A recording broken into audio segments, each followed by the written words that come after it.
एक शहर में एक बहुत बड़ा घर था। उस घर में मनीष अपनी 3 बेटियों के साथ हंसी खुशी रहता था। मनीष का शहर में बहुत बड़ा व्यापार था। उसके घर में किसी चीज की कमी नहीं थी, सिवाय एक चीज के। मनीष की बीवी की मौत एक कार एक्सीडेंट में हो गई थी, जिसकी कमी हमेशा उसे महसूस होती थी। मनीष ने अकेले ही अपनी बेटियों को पाला पोसा था। उसकी तीनों बेटियां बहुत ही सुंदर थीं, पर उसकी सबसे छोटी बेटी छाया सबसे सुंदर थी। मनीष अपनी दोनों बड्ढी बेटियों से बहुत प्यार करता था, पर सबसे छोटी बेटी छाया को वो बिल्कुल पसंद नहीं करता था। उसका कारण ये था कि छाया जब पैदा हुई थी, तभी उसकी मां की मौत एक कार एक्सीडेंट में हो गई थी। मनीष अपनी बीवी की मौत का कसूरवार अपनी सबसे छोटी बेटी छाया को समझता था, इसलिए वो उसे बिल्कुल प्यार नहीं करता था। एक शाम मनीष जब घर आता है, वो अपनी दोनों बड़ी बेटियों को आवाज देता है। संगीता, कहाँ हो? तुम दोनों जल्दी आओ, देखो मैं तुम्हारे लिए क्या लाया हूं। पापा, हम आपका ही इंतजार कर रहे थे। जल्दी से दिखाइए आप हमारे लिए क्या लाए हो। ये देखो संगीता, मैं तुम्हारे लिए कितने सुंदर जूते लाया हूँ। मेरे लिए क्या लाए हो? पापा, मुझे भी दिखाओ। छाया पास खड़ी सब देख रही थी। उसे लगा कि उसके पापा उसे भी आवाज देकर बुलाएंगे और उससे भी कुछ देंगे। वो इंतजार करती रही, पर उसके पापा ने उसकी तरफ देखा भी नहीं। वह फिर डरते डरते अपने पापा के पास गई और धीरे से बोली, आप मेरे लिए क्या लाए हो? तुझे इस घर में खाने पीने को ढंग से मिल रहा है ना, तो उसी में खुश रह। समझी, ज्यादा उम्मीद मत लगा और जाकर अपना काम कर। छाया रोते रोते अपने कमरे में भाग जाती है। वो बहुत रोती है और अपनी माँ को बहुत याद करती है। छाया अपने पापा के दिल में भरी गुस्से को प्यार में बदलने की बहुत कोशिश करती थी। वो उनके लिए अच्छा अच्छा खाना बनाती थी। मनीष को छाया पर ना तो कभी प्यार आता और ना ही तरस। एक दिन मनीष अपनी बेटियों के साथ बैठकर नाश्ता कर रहा होता है। मैं कुछ दिनों के लिए बाहर काम से जा रहा हूं, तुम अपना ध्यान रखना और अच्छे से घर में रहना। आप कहाँ जा रहे हो पापा? क्या हम आपके साथ नहीं चल सकते? नहीं बेटा, दरअसल वहां आसपास काजीरंगा नाम का जंगल है, तो तुम्हें वहां ले जाना ठीक नहीं है। तुम लोग घर पर ही रहो और खूब मजे करना। संगीता, माया और छाया उदास हो जाते हैं। उदास मत हो, मैं जल्दी ही वापस आ जाऊंगा। चलो, अब जल्दी से बताओ कि मैं तुम्हारे लिए वहां से क्या लेकर आऊं। मुझे एक सुंदर मोतियों की माला चाहिए। मैंने सुना है जहां आप जा रहे हो, वहां के जंगलों में बहुत सुंदर फूल होते हैं, जो बिना पानी और मिट्टी के भी बहुत समय तक ताजा रहते हैं। मुझे वो फूल चाहिए। छाया इंतजार कर रही होती है कि उसके पापा उससे भी पूछेंगे, पर ऐसा नहीं होता। सब नाश्ता करके हट जाते हैं और मनीष अपने जाने की तैयारियों में लग जाता है। छाया मनीष का सारा जरूरी सामान बांध देती है। मनीष अगली ही सुबह निकल जाता है। एक दिन के लंबे सफर के बाद मनीष होटल में पहुंच जाता है, जहां उसने अपने लिए एक कमरा बुक किया हुआ होता है। मनीष कुछ दिन वहीं रहता है और अपने सारे काम खत्म कर लेता है। उसके बाद वो अपनी सबसे बड़ी बेटी के लिए एक सुंदर सी मोतियों की माला खरीदता है। माला खरीदने के बाद मनीष सीधा जंगल की ओर निकल जाता है। वो माया के बताए फूलों को बहुत ढूंढता है, पर वो उसे कहीं नहीं मिलते। फूल ढूंढते ढूंढते वह जंगल के बहुत अंदर पहुंच जाता है। अचानक उसे एक बहुत सुंदर और अलग से घर दिखाई देता है।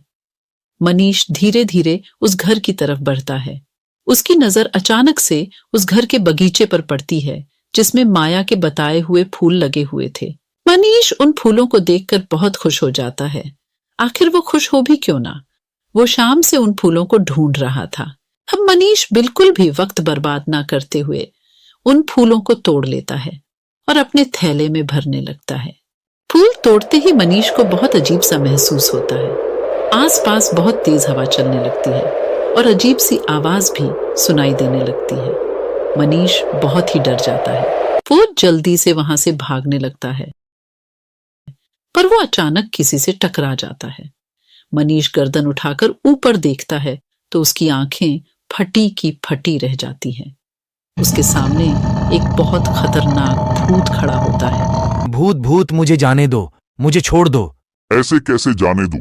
तेरी हिम्मत कैसे हुई मेरे बगीचे से फूल तोड़ने की? अब मैं तुझे जिंदा नहीं छोड़ूंगा। भूत मनीष की गर्दन पकड़ लेता है और उसे मारने ही वाला होता है कि तभी मनीष रोने लगता है। मुझे छोड़ दो, मेरी 3 बेटियां हैं।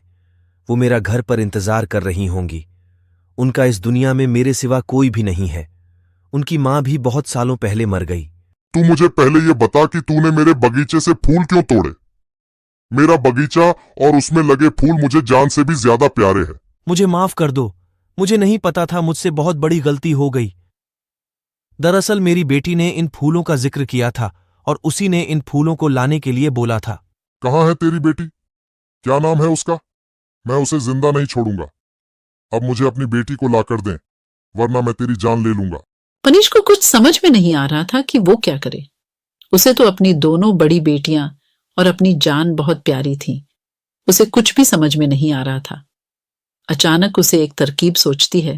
वो सोचता है, क्यों न माया की जगह छाया का नाम इस भूत को बता दिया जाए, ताकि वो भूत माया की जगह छाया को खा जाए और हमेशा के लिए छाया की जिम्मेदारी मेरे सर से दूर हो जाए।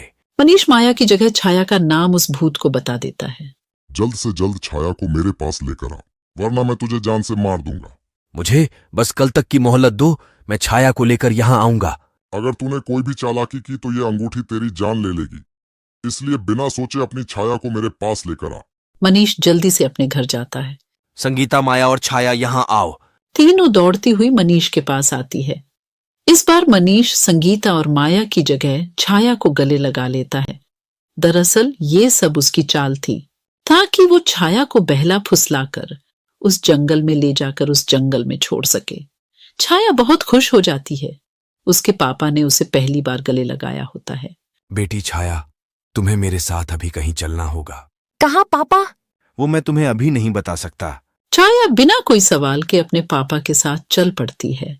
छाया पूरे रास्ते सोचती रहती है कि आखिर उसके पापा उसे कहाँ लेकर जा रहे हैं, पर डांट के डर से पूछने की हिम्मत नहीं कर पाती। मनीष छाया को जंगल में लेकर जाता है और छाया भी बिना कोई सवाल किए अपने पापा के साथ चलती रहती है। कुछ देर बाद वो भूत के घर पहुंच जाते हैं। मनीष छाया को उस घर के अंदर ले जाता है। घर के अंदर एक बहुत ही डरावना भूत बैठा होता है। छाया उस भूत को देखकर बुरी तरह चिल्लाने लगती है। बचाओ बचाओ पापा, पापा मुझे ये कहाँ ले आए? मुझे घर जाना है, मुझे बचाओ पापा। अब तुझे यही रहना पड़ेगा, समझी? भूत अपनी अंगूठी मनीष के हाथ से निकाल लेता है। मनीष अपने घर चला जाता है। छाया रोती रह जाती है, पर मनीष एक बार भी उसकी तरफ पलटकर नहीं देखता।